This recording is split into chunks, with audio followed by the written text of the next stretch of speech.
After 40 years of being married, I thought Josie and I had finally settled into a peaceful, comfortable life. We raised 2 amazing kids, Christine and Leo, and now that we were in our retirement years, we were enjoying the rewards of all the hard work we'd put in.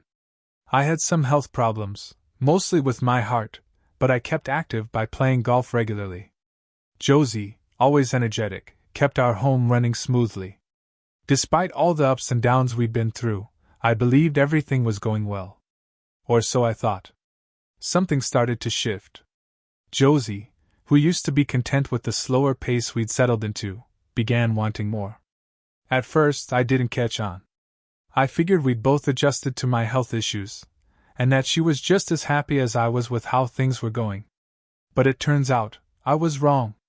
Her dissatisfaction went right over my head, and it created a gap between us that I didn't even see coming. One day, after a rainstorm canceled my usual golf game, I ended up coming home earlier than I planned. I didn't bother to call Josie to let her know I was on my way. I thought it would be a nice surprise. Well, the real surprise was waiting for me.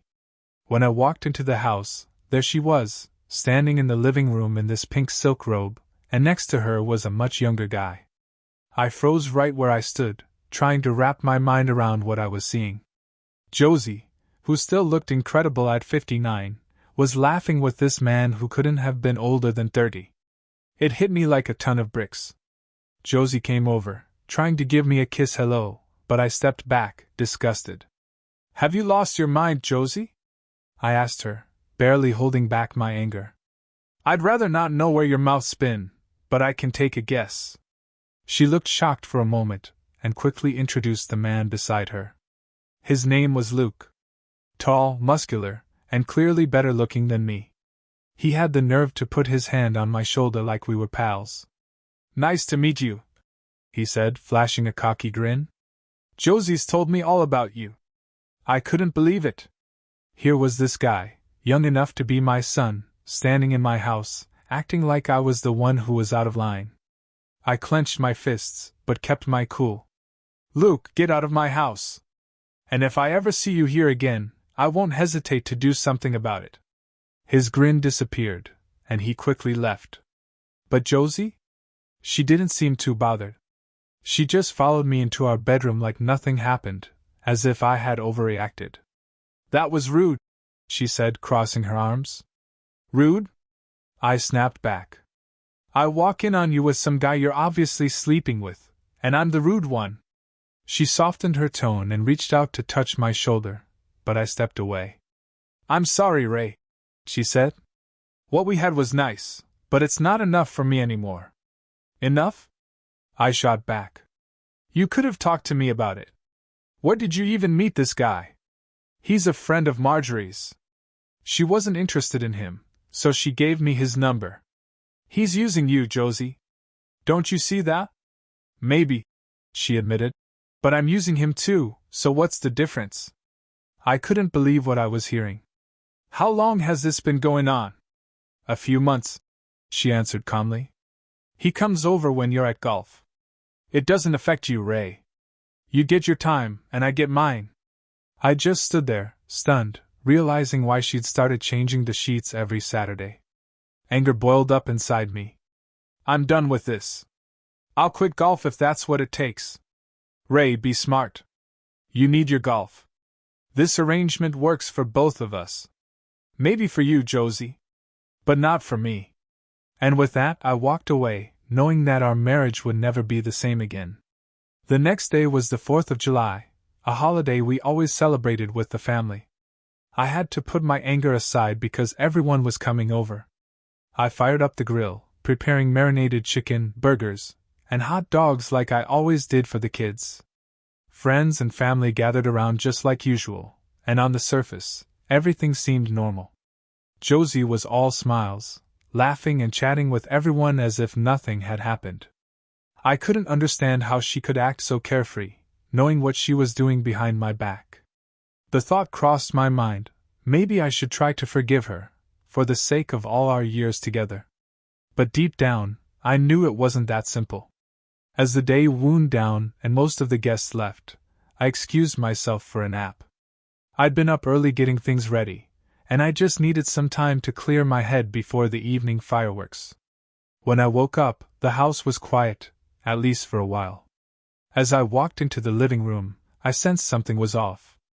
My daughter Christine, her husband Eric, my son Leo, and his wife Rebecca were all sitting around the dining room table. Josie was at the far end with my granddaughters, Julia and Allison. The air was thick with tension. Christine was the first to speak. "Dad, we need to talk about Mom." I glanced over at Josie, who was sitting there with an unreadable expression on her face. My guard immediately went up. "What about her?" I asked. "She told us about Luke," Christine said bluntly, and the room fell into an awkward silence. I couldn't believe it. "She told them?" "She told you?" I repeated, stunned. "Yes, Dad," Christine said, not meeting my eyes. "She told us everything, about Luke, about your issues." I stared at Josie, feeling the anger rising inside me. "My issues? This doesn't concern any of you," I said, trying to keep my voice steady. "But it concerns Mom's happiness," Christine replied, her tone soft but firm. I looked directly at Josie, feeling like I was trapped in some kind of nightmare. "Are you unhappy?" I asked her, my voice almost trembling. "I am happy, Ray," she said calmly. "Please don't doubt that." Christine jumped in again, trying to drive her point home. "But Mom has needs and, well, you can't meet them anymore. Isn't that true?" I could barely make sense of what I was hearing. "So I'm selfish for not accepting this?" I asked, struggling to keep my emotions in check. "We're not saying that, Dad," Christine said. "We're just saying maybe it's time to support Mom in taking care of things, quietly. Since you can't." Her voice trailed off, but the meaning was clear. I looked around the table, hoping, desperately, that someone would side with me, that someone would understand. "Do you all agree with this?" I asked, my voice faltering just a bit.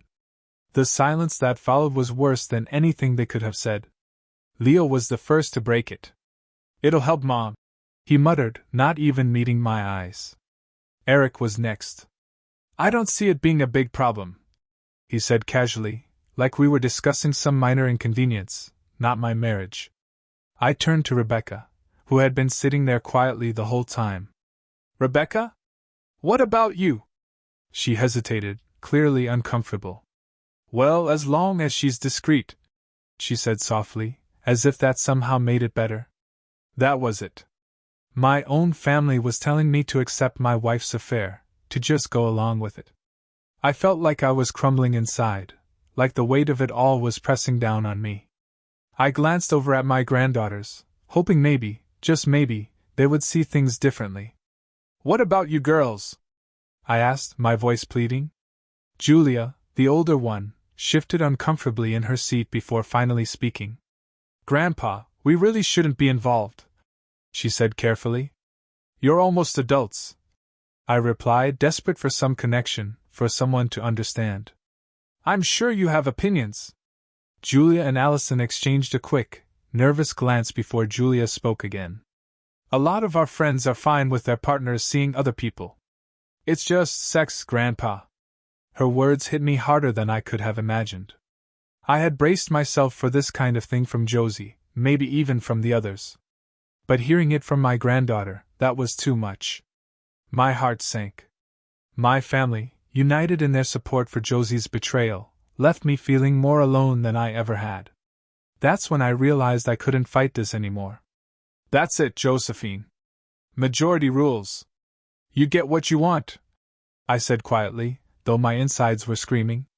Josie's face lit up with relief. "Can I tell Luke you were joking about, eliminating him?" she asked with a smile. "Sure," I muttered, already walking toward the door. "I'm going for a drive." As I stepped outside, I could still hear the laughter and cheers behind me. My family was getting ready for the fireworks, celebrating while I drove into what felt like the darkest night of my life. I didn't stay to watch the fireworks that night. I couldn't. Instead, I drove to a quiet hill just outside of town, the kind of spot you go to when you need to clear your head. From up there, I could see the city lights twinkling below me, and in the distance, I could hear the faint booms of the fireworks my family was enjoying without me. I sat in the car, staring out at the skyline, feeling more alone than I ever had.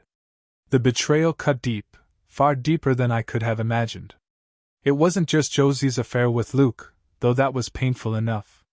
It was the way my family had rallied around her, supporting her choices as if they were perfectly normal, even acceptable. They acted like I was the unreasonable one, like I was wrong for not just stepping aside while another man took my place in her life. The thought of it burned inside me. I had spent my entire life putting my family first.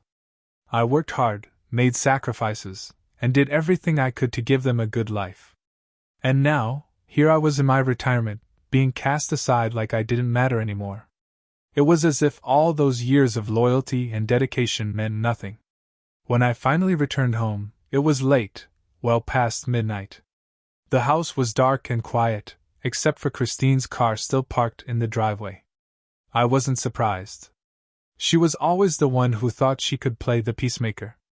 As I walked inside, Josie was waiting for me in the hallway, a worried look on her face. "Where have you been?"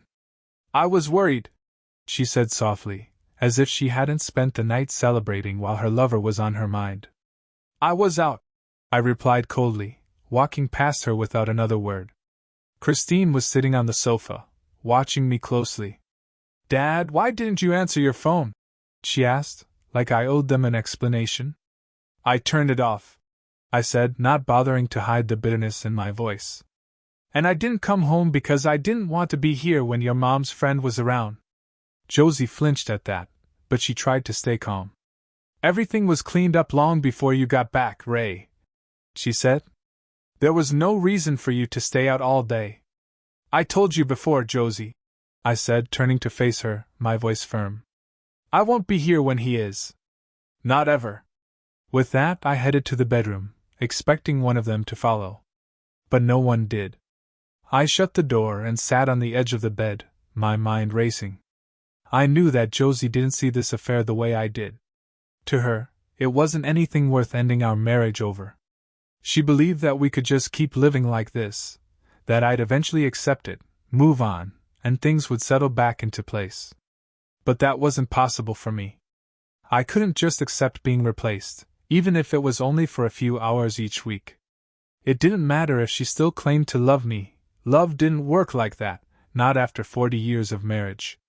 The following weekend was more of the same. I went to my usual Saturday golf game, knowing exactly what was going on back at the house. Josie wasn't even trying to hide it anymore. Luke would come over while I was gone, they'd have their little affair, and by the time I got home, everything would be cleaned up, just like she promised. It had become their routine. This time, though, I stayed out longer than usual. I didn't feel like rushing back to the house, like I used to. By the time I finally walked through the door, it was nearly 11 p.m. Josie greeted me with a warm smile and a kiss on the cheek, like everything was perfectly normal. "Why don't you change and relax? Then you can tell me about your day," she said in that sweet voice, almost like we were newlyweds again. I just nodded, not saying a word, and went to our bedroom to change. As I stood there, pulling off my jacket, I thought about how we had gotten to this point. How could she stand there, acting like everything was fine when she'd been with another man just hours earlier? I wasn't stupid. I knew what was happening. When I came back out, Christine was still there, sitting in the living room, looking like she was waiting for something, waiting for me to say something. Finally, she stood up and walked over. "Dad, I know this is hard for you," she said softly. "But I just want to say how amazing it is that you're supporting Mom through all of this. It's really helped her."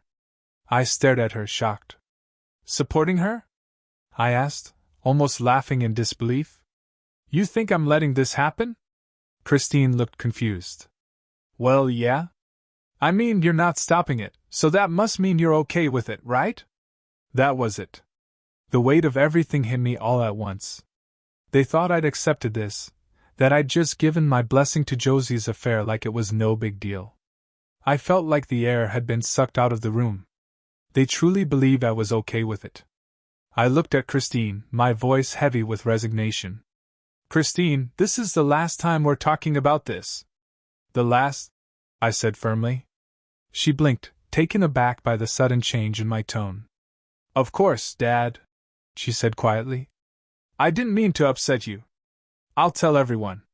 Without another word, she kissed me on the cheek and left, leaving me standing there, feeling more alone than I ever had. Josie came in a few minutes later with a glass of water, still acting like nothing was wrong, like this was just our new normal. I drank the water in silence, watching her move around the room, wondering how long I could keep up this charade before something inside me finally broke. For months, I went through the motions, pretending everything was fine.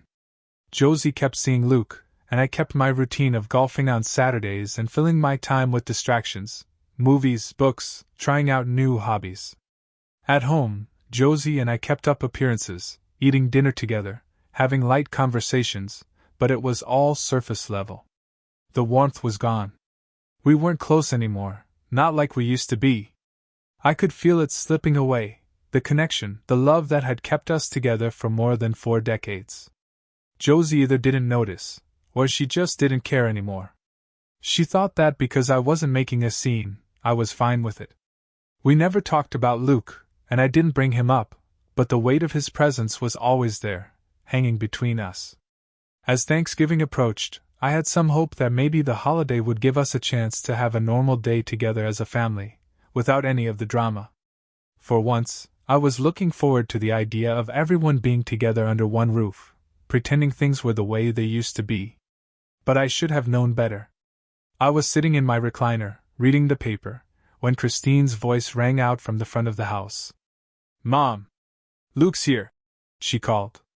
I froze. I hadn't been expecting this. The sound of his name sent a wave of anger rushing through me. Luke was here, for Thanksgiving? I set the paper down and stood up, my hands tightening into fists. Josie came into the room with that calm smile on her face, acting like it was perfectly normal. What the hell is he doing here? I demanded, glaring at her. I invited him, she said simply, like that explained everything. He doesn't have family in town, and I didn't want him to be alone. Are you kidding me? I could feel the anger boiling over. I told you I wouldn't be here when he is. That's why I'm never around on Saturdays. It's just dinner, Ray, she said coolly, her voice even and measured. There's nothing going on today. I expect you to behave. I couldn't believe it. She stood there, telling me to behave in my own house on Thanksgiving while she welcomed the man she was sleeping with to join us. Before I could get another word out, she turned and walked to the door, all smiles, greeting Luke like nothing was out of the ordinary. She led him into the living room, introducing him to the rest of the family like he was some long-lost friend they were all supposed to be happy to see. I couldn't stand it. I turned and left the room, heading straight for the garage. I could hear the laughter and chatter behind me, but it felt distant, like it was happening in another world. All I could think about was how little I seemed to matter to them. My own wife had invited her lover to Thanksgiving dinner, and no one even cared how I felt about it. I backed the car out of the driveway and drove off, not really sure where I was going, just knowing I had to get out of there. I ended up at a Denny's, sitting in a booth alone, eating a sad Thanksgiving dinner while my family, along with Luke, enjoyed the holiday without me. By the time I finally made it home that night, it was late. The house was dark and quiet. I could tell everyone was asleep, so I went straight to bed. Josie didn't say a word when I climbed in, though I could feel her eyes on me. Maybe she was waiting for me to apologize for leaving. But I didn't. The days dragged on after that. Our marriage, which had already been on life support, felt like it was fading away completely. We lived more like roommates than husband and wife. Josie still seemed to care in some ways. She'd ask how my day was or try to show a little affection, but it wasn't enough. Every time I looked at her, all I could see was the betrayal. She had replaced me with someone younger, someone she found more exciting. Then Christmas Eve came. We had our family traditions, but Josie mentioned needing to run out for some last-minute shopping. I didn't say anything, but I knew exactly where she was going. There was no shopping to be done, we'd finished weeks ago. She was going to meet Luke. She didn't even try to hide it anymore. I watched her leave, wondering if she'd ever come clean or if she would just keep pretending everything was fine. But I didn't need words to know what was going on. I saw it in her face, in the way she moved, how her excitement wasn't about Christmas but about seeing him. By New Year's Eve, I had stopped caring altogether. We kissed at midnight, the way we always did, but there was no passion. I could feel her disappointment, but it wasn't something I could fix. The next day, she called Luke to wish him a Happy New Year, and I was left wondering if this was how things were going to be from now on. Valentine's Day came, and I made reservations at a nice seafood restaurant, hoping for a fresh start.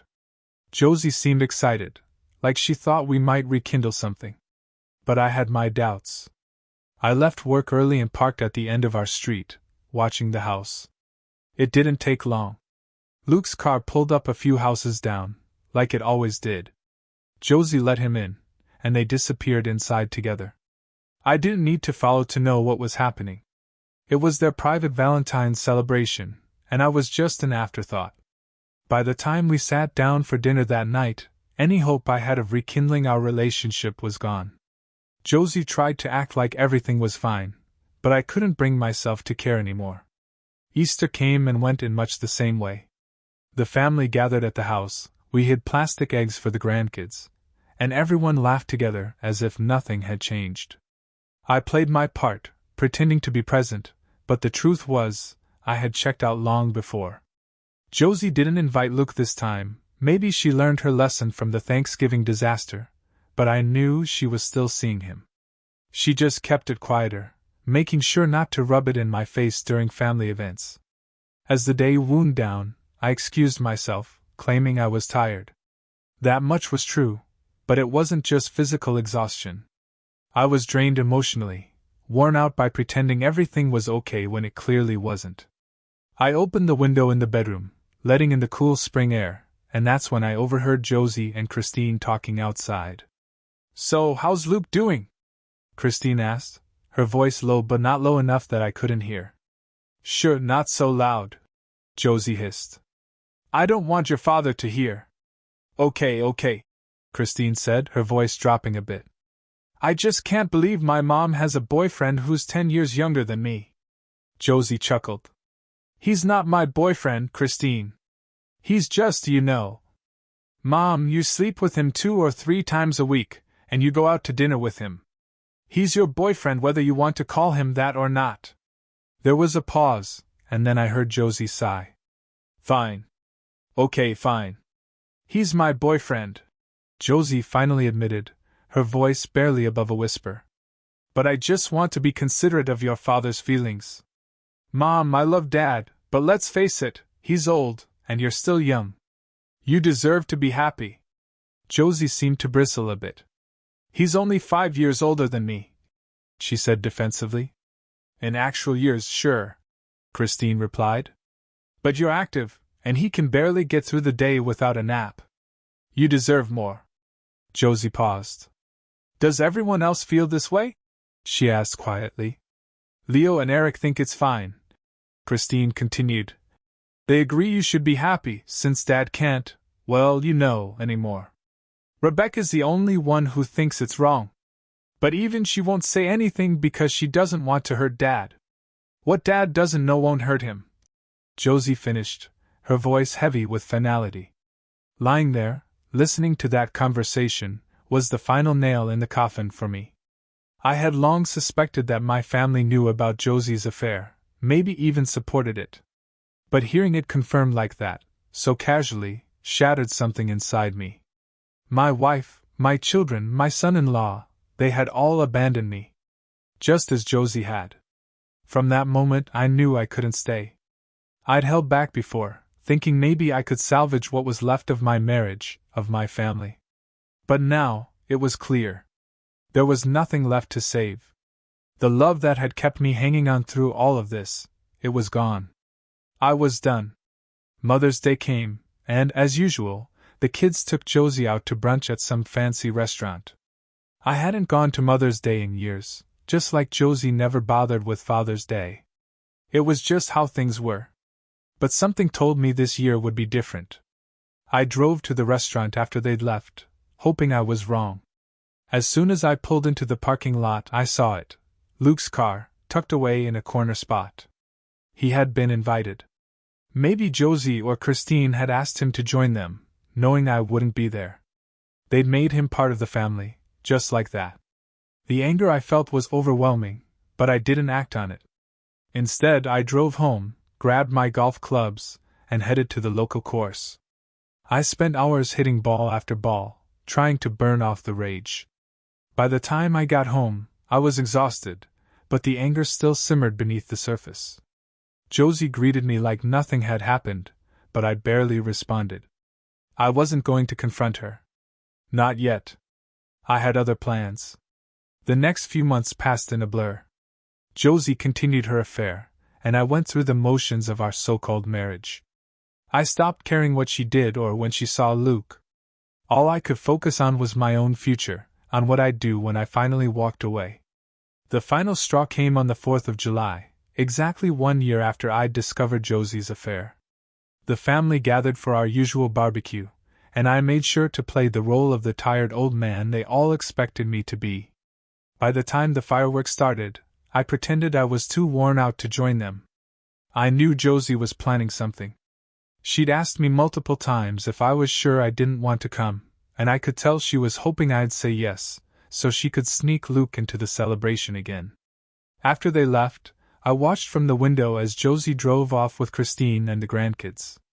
I knew she was headed to meet Luke before the fireworks, and I realized there was nothing left for me here. Later that night, after everyone returned, they gathered around the table, talking about the day. Josie even sent Leo to check on me. When he found my wedding ring and the flash drive on the bed, he knew something was wrong. Josie rushed into the bedroom, and when she saw the empty bed, she knew it too. They played the video on the flash drive. In it, I explained everything. I told them I was leaving, and I wasn't coming back. I'd taken most of our money, but left Josie enough to live comfortably. $400,000 and the house. I wasn't going to leave her with nothing, but I wasn't going to spend my final years in misery either. The video ended with me introducing Deborah, a woman I'd been seeing for months. She knew all about Josie's affair, and we had grown close. She was coming with me to start a new life, far away from the family that had betrayed me. Josie cried when the video ended, but it was too late for tears. I was gone, and I wasn't coming back. I don't know what the future holds for them. Maybe Josie will stay with Luke. Maybe Christine's marriage will fall apart. But for the first time in a long time, I'm free. And that's all that matters. Dear listeners, thank you for your incredible support and for tuning into my stories on YouTube. Your enthusiasm and feedback mean the world to me. Stay tuned for more exciting tales. Warm regards.